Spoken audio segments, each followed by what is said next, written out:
Throughout the Market Basket standoff, the one thing nearly everyone's agreed on is that this case will be studied in business schools for years to come.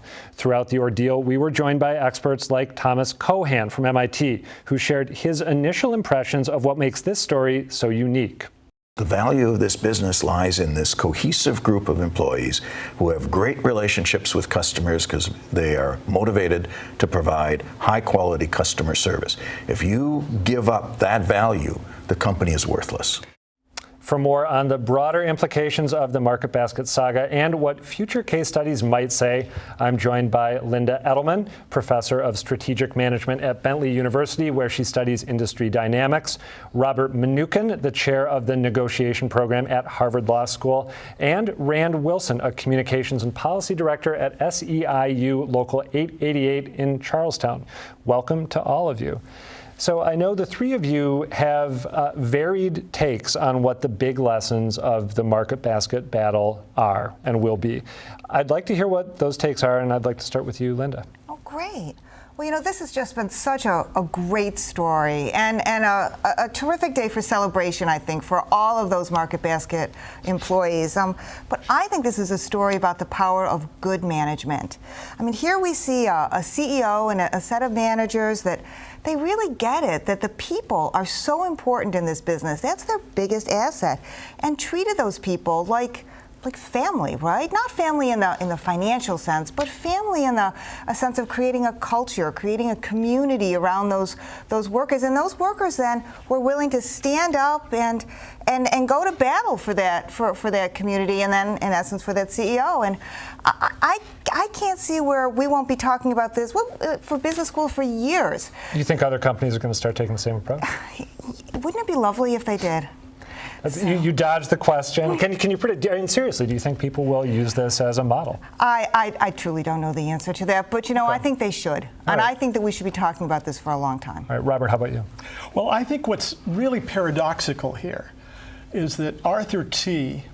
created a culture in which the employees, I think, did feel like he treated them as family. And indeed, a lot of the customers of this grocery chain felt as if they were part of the family. And that family culture was terrific. On the other hand, a huge set of lessons here really relates to something that's very common, unfortunately, and that is family conflicts. This was a fight within a family, and it was a fight about how much should be paid out as dividends as opposed to reinvested in the business or paid out in terms of profit sharing.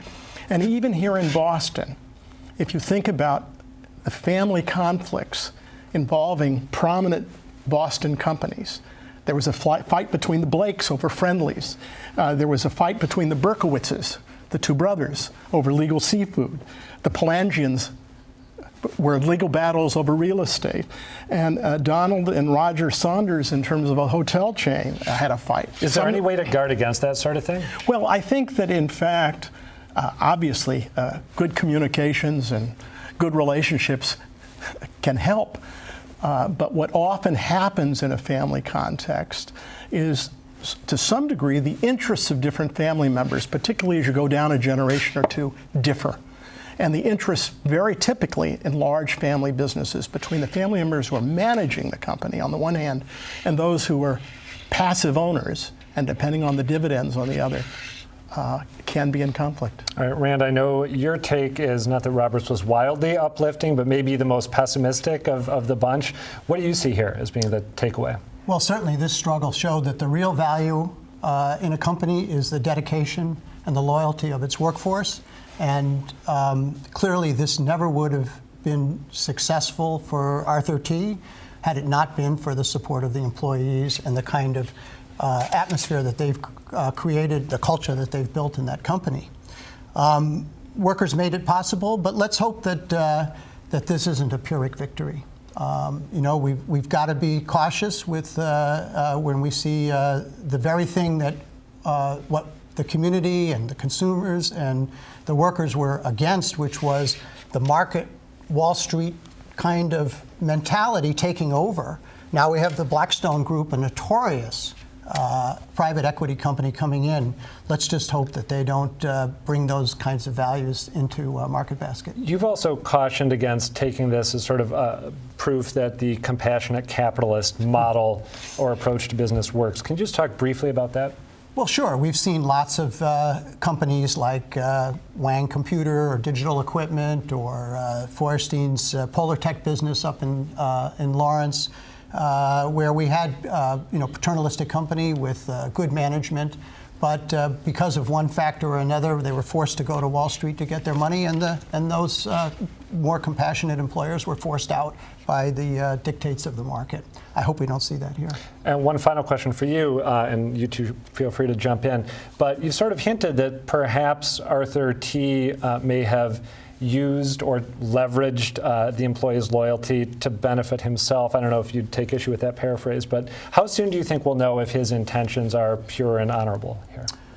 Oh, I don't know. Or do you think there's no doubt that they are? I don't think there's any doubt that his intentions are honorable, but clearly the workers are the only ones that made sacrifices during this struggle. Arthur S. is going to go home a rich man. Arthur T. is very well-to-do. But working at MarketBasket for the 75% of the company that are part-time employees, that's no picnic. And their best future move is, I would say, we can say this on Labor Day weekend, that they need to form a union and make sure that this never happens again. Very interesting, because they seem not to want to do that at all. Unfortunately, let's see what happens. We have to leave it there. Let's see what happens indeed. Linda Edelman, Rand Wilson, and Robert Mnookin, thanks to all of you.